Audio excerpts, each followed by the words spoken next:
ભારતીય કંપનીઓ કે જેઓ તેમના સંબંધિત ઉદ્યોગમાં વૈશ્વિક બજારમાં અગ્રેસર છે, તો આપણે જાણીએ કઈ આવી ભારતીય કંપની પોતાના ધંધામાં વિશ્વમાં આગળ છે. પહેલી કંપનીની વાત કરીએ તો યુપીએલ લિમિટેડ. કંપની એગ્રોકેમિકલ, ઔદ્યોગિક રસાયણો, કેમિકલ ઇન્ટરમીડિયેટ, સ્પેશિયાલિટી કેમિકલ અને શાકભાજીના બીજના ઉત્પાદન અને વેચાણમાં વૈશ્વિક માર્કેટમાં સામેલ છે. કંપનીનું માર્કેટ કેપ 35,665 કરોડ છે. પાક સંરક્ષણમાં કંપનીનો ગ્લોબલ માર્કેટ શેર 8% છે. 8% હિસ્સો એગ્રોકેમિકલમાં એક ખૂબ જ મોટી સિદ્ધિ છે. બીજા નંબરની કંપનીની વાત કરીએ તો દીપક નાઇટ્રાઇટ લિમિટેડ. કંપની ભારતના એક અગ્રણી કેમિકલ ઇન્ટરમીડિયેટ છે, જે મૂળભૂત રીતે બેઝિક ઇન્ટરમીડિયેટ, ફાઇન અને સ્પેશિયાલિટી કેમિકલ્સ, પરફોર્મન્સ પ્રોડક્ટ્સ અને ફેનોલિક્સનું ઉત્પાદન કરે છે. કંપનીનું માર્કેટ કેપ 29,938 કરોડ છે. ફિનોલ અને એસીટોનના ઉત્પાદનમાં કંપની પાસે ગ્લોબલ માર્કેટ શેર 50% છે. ત્રીજી કંપનીની વાત કરીએ તો Trident Limited. Company yarn, terry towel, bedsheet તેમજ કાગળ અને રસાયણોના ઉત્પાદન, વેપાર અને વેચાણમાં સામેલ છે.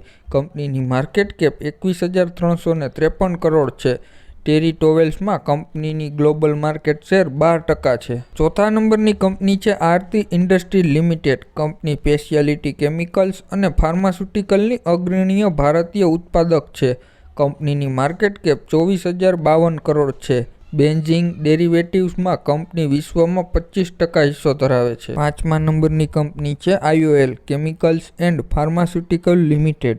કંપની એક અગ્રણી ફાર્માસ્યુટિકલ ઉત્પાદક છે અને સ્પેશિયાલિટી કેમિકલ સેક્ટરમાં નોંધપાત્ર ખેલાડી છે, જે સ્થાનિક અને વૈશ્વિક બંને બજારોમાં સેવા આપે છે. કંપનીની માર્કેટ કેપ 2,352 કરોડ છે. આઇબુપ્રોફેનના ઉત્પાદનમાં કંપનીની 35% હિસ્સો ધરાવે છે.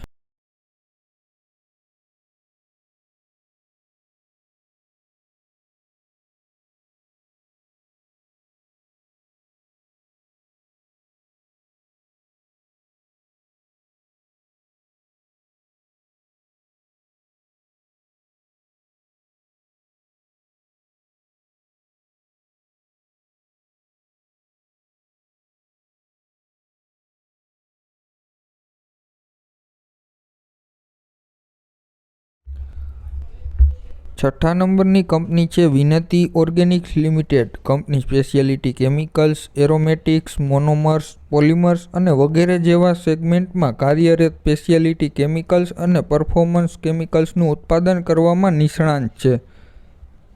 કંપનીની માર્કેટ કેપ 16,766 કરોડ છે. એટીબીએસ અને આઇસોબ્યુટિલ બેન્ઝીનમાં કંપનીની ગ્લોબલ માર્કેટ શેર 65% છે.